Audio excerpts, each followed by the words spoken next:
అందరికీ నమస్కారం. Welcome to our channel. Telugu Desam party జాతీయ ప్రధాన కార్యదర్శి ఆంధ్రప్రదేశ్ ఐటీ శాఖ మంత్రివర్యులు నారా లోకేష్ గారు అనంతపురం పర్యటనలో కార్యకర్తల సమావేశాన్ని నిర్వహించడం జరిగింది. ఇక ఆ కార్యకర్తల సమావేశంలో కార్యకర్తలను ఉద్దేశించి అలాగే తెలుగుదేశం పార్టీ క్యాడర్కి భవిష్యత్తు కార్యాచరణని ఆయన నిర్దేశించడం జరిగిందనమాట. నారా లోకేష్ గారు మాట్లాడుతూ తల్లిదండ్రుల మీద కోపం ఉంటే కాసేపు మాట్లాడడం మానేస్తాం, కానీ వాళ్ళ నుంచి విడిపోము. ప్రభుత్వం లేకొచ్చిన తర్వాత పరిపాలన మీద దృష్టి పెట్టి పార్టీని కొంచెం నెగ్లెక్ట్ చేసినటువంటి మాట వాస్తవమే. మీకు ఏదైనా సమస్య ఉంటే మీ లోకల్ ఇన్ఛార్జ్ దగ్గర కాంటాక్ట్ అవ్వండి. అక్కడ కనుక పని జరగకపోతే జిల్లా ఇన్ఛార్జ్ని కలవండి.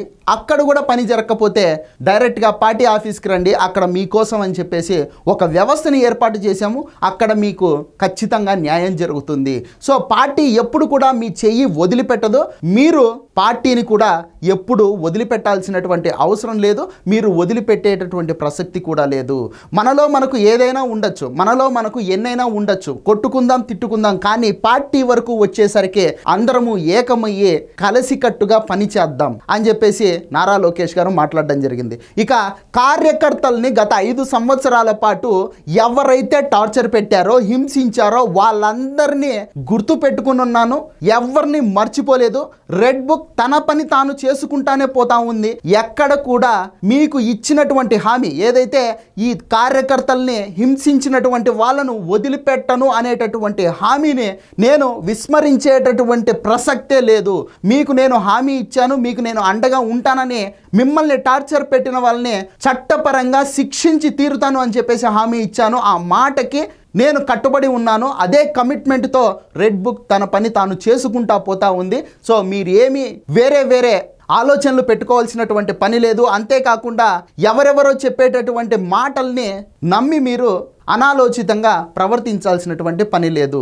ప్రభుత్వం చేస్తున్నటువంటి ప్రతి మంచి పనిని డోర్ టు డోర్ తిరిగి ప్రతి ఒక్కరికి తెలియజేయండి అని చెప్పేసి కార్యకర్తలకు భవిష్యత్తు కార్యాచరణను కూడా ఆయన నిర్దేశించడం జరిగింది. అంతేకాకుండా కొంచెం స్తబ్దుగా ఉన్నటువంటి తెలుగుదేశం పార్టీ కార్యకర్తలను మళ్ళీ రీయాక్టివేట్ చేసేటటువంటి ప్రయత్నం నారా లోకేష్ గారు అయితే నిన్న కార్యకర్తల సమావేశంలో ఆయన చేయడం జరిగిందనమాట. సో అనంతపురంలో జరిగినటువంటి ఈ కార్యకర్తల సమావేశంలో బెస్ట్ కార్యకర్తలు అంటే పార్టీకి అంకిత భావంతో నిరంతరం కృషి చేసినటువంటి ది బెస్ట్ కార్యకర్తలని 30 మందిని ఎంపిక చేశారు. వాళ్ళతో సపరేట్గా ఆయన మాట్లాడడం జరిగింది. ఆ తర్వాత మొత్తం పార్లమెంటు నియోజకవర్గంలో ఉన్నటువంటి అందరు కార్యకర్తలతో కూడా ఆయన సమావేశమయ్యారు.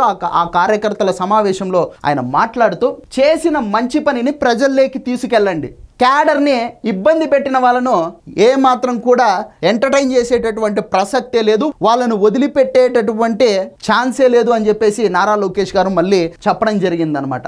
మన గవర్నమెంట్ వచ్చిన తర్వాత ఏ రాష్ట్రంలో కూడా దేశంలో ఇప్పటి వరకు ఇవ్వనంత పెన్షన్ని మనము వృద్ధులకు అందిస్తూ ఉన్నాం. 4,000 రూపాయల పెన్షన్ని మన రాష్ట్రం మాత్రమే ఇస్తూ ఉంది. దేశంలో ఇంకా ఏ రాష్ట్రం కూడా ఇవ్వలేదు. అంతేకాకుండా చంద్రబాబు నాయుడు గారు ముఖ్యమంత్రిగా ప్రమాణ స్వీకారం చేసిన తర్వాత తమ 2వ సంతకం మెగా డిఎస్సి పైన ఆయన పెట్టడం జరిగింది. దాదాపు 16,500 పోస్టులని మనము రిలీజ్ చేశాం 6 సంవత్సరాల తర్వాత. అది కూడా ఇక ప్రైవేటు రంగంలో ప్రపంచం మెచ్చినటువంటి దిగ్గజ కంపెనీలన్నీ ఆంధ్రప్రదేశ్లో పెట్టుబడులు పెట్టడానికి క్యూ కడతా ఉన్నాయి.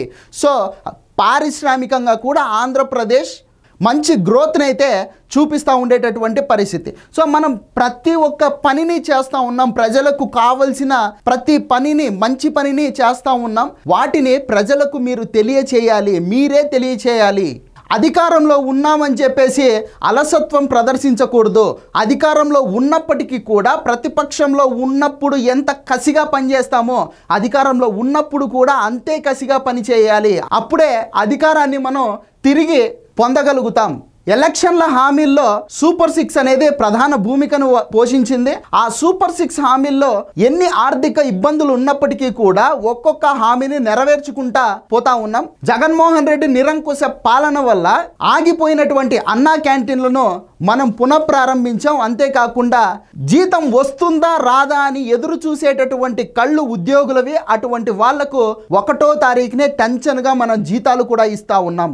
ఇక దీపం 2 పథకంలో ఏవైతే కండిషన్స్ ఉన్నాయో వాటన్నిటిని ఎత్తేసి దీపం 2 లబ్ధిదారులకు ముందుగానే ఆ 3 సిలిండర్లకు సంబంధించినటువంటి డబ్బుల్ని వాళ్ళ అకౌంట్లలో జమ చేస్తూ ఉన్నాం. ఇక ఆంధ్రప్రదేశ్లో ఎక్కడ కూడా గుంతలు కనపడకుండా రోడ్లు బాగా చేస్తూ ఉన్నాం. కొత్త రోడ్లు వేయాల్సిన చోట కొత్త రోడ్లు వేస్తూ ఉన్నాం. గుంతలు పూడిస్తే సరిపోతుంది అనుకునే చోట్ల గుంతలు పూడ్చుకుంటా పోతా ఉన్నాం. మొత్తానికి ఇన్ఫ్రాస్ట్రక్చర్ని డెవలప్ చేసుకుంటూ వెళ్తున్నాం. ఇక తల్లికి వందనం ఏదైతే నారా చంద్రబాబు నాయుడు గారు హామీ ఇచ్చారో ఇంట్లో ఎంతమంది పిల్లలు ఉంటే అంతమందికి ఇస్తామని, ఆ పథకాన్ని కూడా జూన్ 12వ తారీఖున ప్రారంభం చేయబోతా ఉన్నాం. అంతేకాకుండా రైతులకు అన్నదాత సుఖీభవన్ కూడా మనము అమలు చేయబోతా ఉన్నాం మరొక నెల రోజుల్లోనే అని చెప్పేసి కార్యకర్తలకు ఆయన చెప్పడం జరిగిందనమాట. ఇక ఈ వైసీపీ ప్రభుత్వం మీద చేస్తున్నటువంటి విపరీతమైనటువంటి ఫేక్ ప్రాపగండాని అదే స్థాయిలో మీరు కూడా తిప్పికొట్టాలి. ఎందుకు అంటే మనం మంచి చేసినప్పటికీ కూడా ఆ మంచిని ప్రజలకు చెప్పకపోతే మనం నష్టపోతాం, ఆంధ్రప్రదేశ్ రాష్ట్రం నష్టపోతుంది. మళ్ళీ జగన్మోహన్ రెడ్డి లాంటి ఒక నిరంకుశవాది, ఒక నియంత ఆంధ్రప్రదేశ్ రాష్ట్ర ముఖ్యమంత్రిగా గనక బాధ్యతలు చేపడితే ఆంధ్రప్రదేశ్ అధోగతి పాలవుతుంది. మళ్ళీ ఆంధ్రప్రదేశ్ అనేటటువంటి జియోగ్రఫీ భారతదేశం మ్యాప్లోనే ఉండకుండా జగన్మోహన్ రెడ్డి చేస్తాడు. కాబట్టి ఆంధ్రప్రదేశ్ని కాపాడుకోవాల్సినటువంటి బాధ్యత మన భుజాల మీద ఉంది. కార్యకర్తలు యాక్టివ్గా ఉండండి. మీరు చేసే ప్రతి పనిని కూడా మేము గమనిస్తూనే ఉంటాము. మీలో ఎవరైతే గొప్పగా పని చేస్తారో వాళ్లకు ఖచ్చితంగా పార్టీ ప్రోత్సాహకం అయితే ఖచ్చితంగా ఉంటుంది. సో మీరు ఏమాత్రం కూడా ఢీలా పడకుండా ప్రభుత్వం చేస్తున్నటువంటి మంచి కార్యక్రమాల్ని ప్రతినిత్యం ప్రజలకు తెలిసేటటువంటి కార్యక్రమాన్ని ముందుకు తీసుకెళ్ళండి అని చెప్పేసి నారా లోకేష్ గారు కూడా కార్యకర్తలకు భరోసానిస్తూ భవిష్యత్ మార్గనిర్దేశకం చేయడం జరిగిందనమాట.